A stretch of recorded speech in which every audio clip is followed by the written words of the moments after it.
Hi guys, what's up and welcome back to my channel, or welcome to my channel. If you're new, today I'm going to be teaching you how to get into reading. And this I think is the best method, the best ways. I have some of the best tips. I've asked a bunch of different people in my life, all of my reader friends, to give me ways that they got into reading, how it all started for them, and I'm going to share them with you guys. So, I don't know if you can tell, but I am a bit of a reader. And I am currently in a book slump. I figured what better way to get out of a book slump was to revisit how I got into reading and just kind of revisit what made me love reading from the start. And if you don't know, if you're completely new to the book community, a book slump is basically where you're not reading. Nothing sounds good to you. You can't get through a book. You're kind of just not interested if you try and read stuff.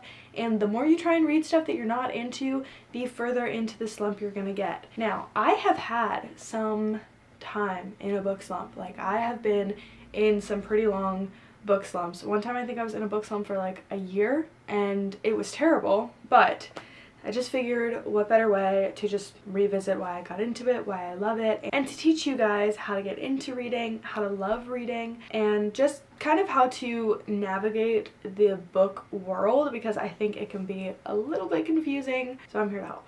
But anyway, let's just get right on into it. The first thing that I have to say is there are a lot of terms and things that people are going to talk about within the book community that you just kind of have to get a little bit used to learning the terminology. Now, let me actually light the candle behind me because I think that'll be cute. But yeah, let's just get right into it. So basically, there's a lot of terminology that people use, and I think that like you'll definitely learn as you go, but if you're completely new, I'm just going to explain a couple things. One very common one is TBR. You'll see that a lot on my channel. I pick out monthly TBRs, and that is just to be read. It's a list of books that you want to get to. So TBR just stands for to be read. So you just kind of say like, oh, this book's on my TBR, you know? The next thing that I think is a really common acronym is DNF, which is just did not finish. It's just basically like if someone says like, oh, I DNF'd this book, instead of giving it a star rating, then it just means they didn't finish it because they didn't like it. So my first like tip is just find a genre that works for you. Now, I know that's probably a little bit scary because you walk into a bookstore and you're like, I don't know, because I don't know what I read, I don't know what I like, I have no idea because I've never read a book before in my life. Or you were reading like Harry Potter in middle school or something, like you don't know. But I'm sure that you're also consuming like YouTube, movies, TV shows, like some form of entertainment. And if you are, I mean, you're watching this video, so I'm sure you are, think about the movies and the TV shows that you're watching. A lot of popular movies and TV shows came from books. So that's also a good place to start. If you have a favorite movie, if you have a favorite TV show, one that's really popular right now is The Summer I Turned Pretty. That was a book. And a lot of people that watch it read the books, but a lot of people that watch it didn't read the books. So if you really like that show, you should go read the books. So with that, there are tons and tons and tons of different genres. So we're just gonna break some down a little bit, and I'll relate them to popular movies and TV shows that I think that you'd be able to connect the two genres. If you're into entertainment, you kind of have that knowledge of genres already, but if you're not and you still really want to get into reading, I'm just going to help you with that. For example, there's a very big base between like fiction and nonfiction, and we're going to just be talking about fiction because I don't ever dabble in nonfiction. If you love that, that is like real people, real stories, like history books. That's not for me. Fiction is the world of booktube, the world of book talk, like that is where it thrives inside of fiction. Basically, you have like adult, YA, and like kids. So YA is young adult, that's where you'll find like, Divergent and The Summer I Turned Pretty. They're just books that are appropriate for ages. I think it's like 15 to 18 or something like that. And then adult is appropriate for 18 and up because there are some themes in there that are more adult. So big genres on TikTok is romance, mystery, thriller, and like just YA is like an umbrella term. Romance, you can get like dark romance, which is like like mafia romance. And then you also have like contemporary romances, which is where you'll find like your rom-coms, like 10 Things I Hate About You and How to Lose a Guy in 10 Days. That was the same number I just said. Like just stuff like that, rom-com. If you like movies like that, then you will love contemporary romance books. Just find your genre that works for you. If you love horror movies, then you would love horror. If you like mystery shows, true crime, like you might like, if you like listening to true crime podcasts, you might really love mystery books. I know a lot of people on YouTube talk about true crime while they do their makeup.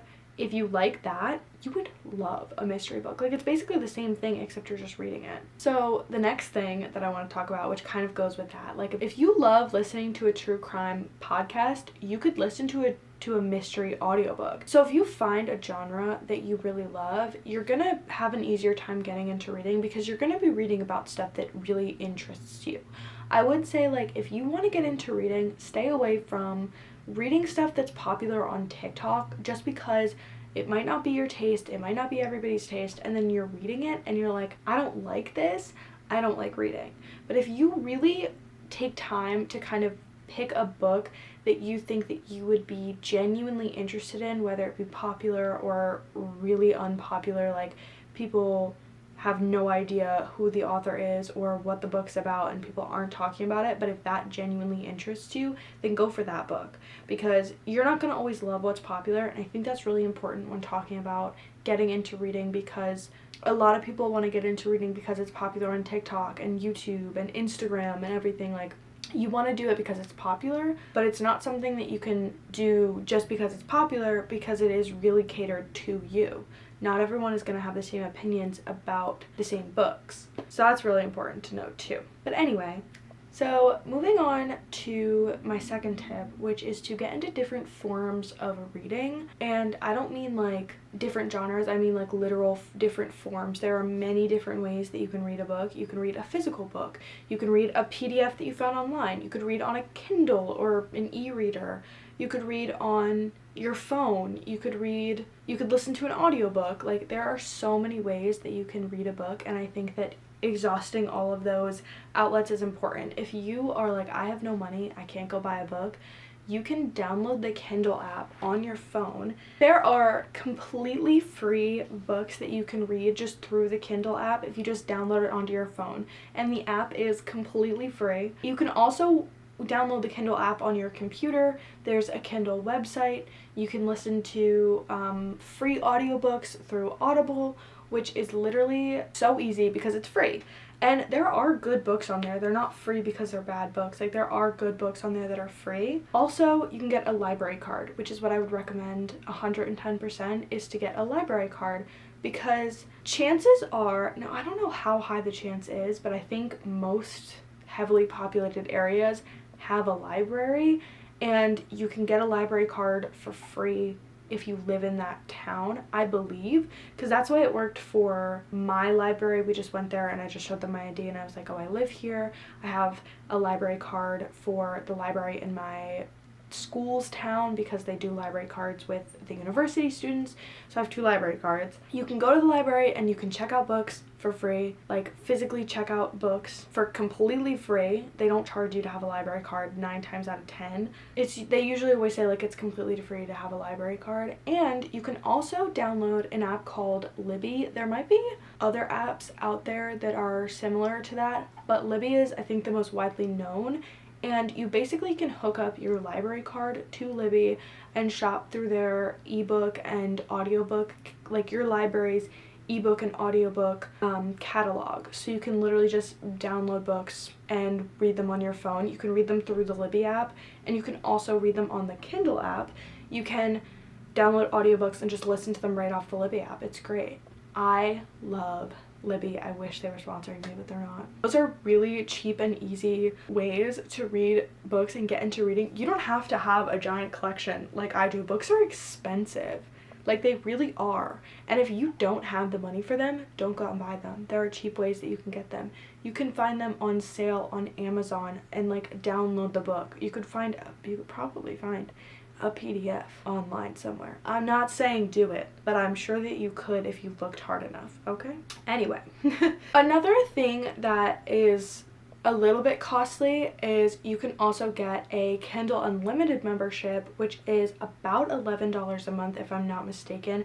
That might be like a student price. It might be more if you're not a student. I'm not entirely sure what the gist of that is, but I know that it's under $15 a month, and you can get any amount of books a month for that $15. You can download any amount that you want to your phone if you don't have the Kindle. If you have a Kindle, which I know a Kindle is kind of expensive, but you can literally just read on your computer, on your phone, on your iPad, literally whatever device you have. And I think it's available for Androids as well. I just have Apple products, so I'm not well versed in Android stuff, but you can do it, and it's really cheap because this book, $18.99. Crazy. If you compare that to a Kindle Unlimited membership, you're paying less than $15 a month, and you can get like literally anywhere from 1 to a million books. It's endless. There might be a limit to how many books that you can have in your library at a time, but you could read every single book on Kindle Unlimited because they're always coming out with new ones. Really popular authors' books are on Kindle Unlimited. For example, if you're in the book talk world and you know anything about Elsie Silver, every single one of her books is on Kindle Unlimited. I don't own a single one, but I've read like 3 or 4 of them on Kindle Unlimited. So that's a really great way. I also have an Audible subscription. Audible is like $15.99 a month, and you only get 1 credit, so you can only listen to 1 audiobook a month. It's cheaper than buying an audiobook. An audiobook is like the same price as a regular book, so it is cheaper 9 times out of 10. It is a little bit expensive. It's not as much as like a steal as like Kindle Unlimited is. So let's talk about the more practical things that you would need to think about when getting into reading. Since it is a hobby, it would take up some time, and it does take up a fair bit of time to read an entire book. And I think one of the best ways to do that is to allocate time right before you go to bed to read a book.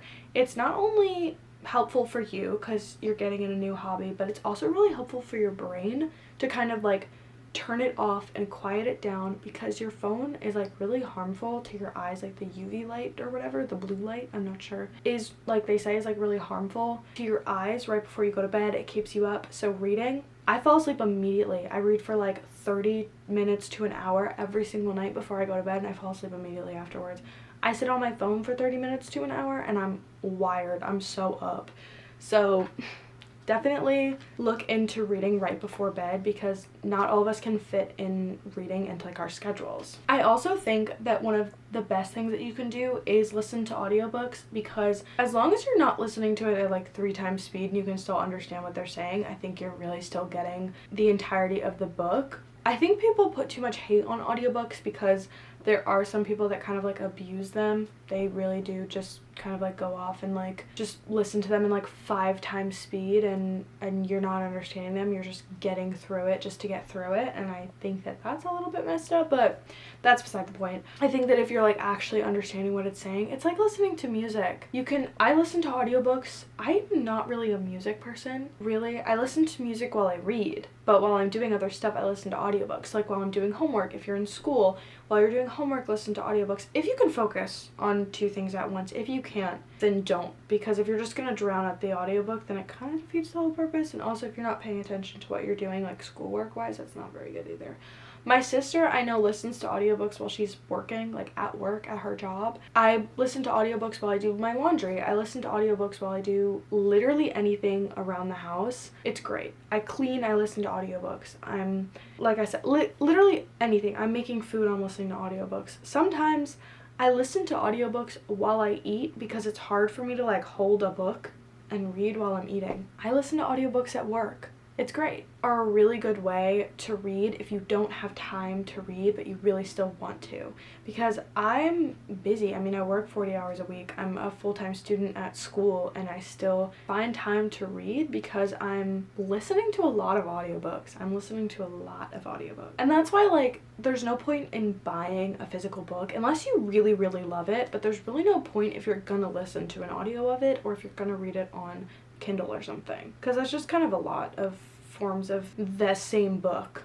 it's a little bit of a waste. But now that I've talked about some ways to get into reading, I'm just gonna tell you like my kind of reading routine that I like to do to find a good book and find time to read. So first, to find a good book, I mean, obviously the back is a great place to start, but I also look on Goodreads, Fable, Storygraph. Those are 3 book reviewing platforms that you can look at other people's book reviews and just kind of get an idea on like what the overall vibe of the book is. You can look at spoiler-free real person written reviews on a book. Sometimes the synopsis is not like the most insightful, and then you're like, well, I don't know what to do with it. So I'll go on Goodreads and I type in the book that I want to look at. I look at how many ratings it has, and then I look at like the overall rating. And if the book sounds like but it has like a 4.5 out of like 30,000 reviews, I'm like, I'm gonna give it a try. If it sounds really good and I go on Goodreads and it's got like 30,000 reviews and it's like a 3.5, I'm still gonna read it because it sounds good to me. And that's like what I said again, like in the beginning, not everyone is gonna like the same book, and I've liked books that everyone hates, and I've hated books that everyone loves. Like, it's just kind of, the overall vibe is, at the end of the day, it's about you. So don't go solely off of that, but I use it a lot to decide what kind of books I'm gonna buy too, because I don't want to buy a book that like everyone hates and it doesn't even sound good. It sounds like and everyone hates it, you know? I'm also never gonna buy a book that I don't like the sound of but everyone loves it because everyone loves it. Like, I'm not gonna do that, and I just think that that's a really good way to find your own reading taste and find what you're into, because if you really, really want to get into reading, you have to cater to yourself, what I think is really important. The next thing, so also after I find a good book that I really love, like I said before, I always read before bed. I allocate like 30 minutes to read before bed, and I usually do that over anything else.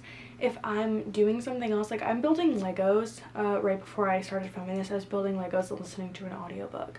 I love watching YouTube, I love watching TV and movies, but I think 9 times out of 10, I'm listening to an audiobook or I'm reading a book because I just feel like it feeds me more. I will also sometimes watch YouTube and read books at the same time, just because I think like if I'm catching bits and pieces of the YouTube video, it's not the end of the world, but then I'm also reading and I'm getting in both things at once. I'm a bit of a multitasker, definitely, because I don't think there's enough hours in the day to do everything I want to do during a day. So I also track my reading in a journal. There are plenty of apps, like I said, Goodreads, Fable, Storygraph, all of those websites and apps like will do this for you, but I like to do this because I like to have a place where all of my books are, and it gets my creative side going. Oh my god, there's a gigantic bug outside my window.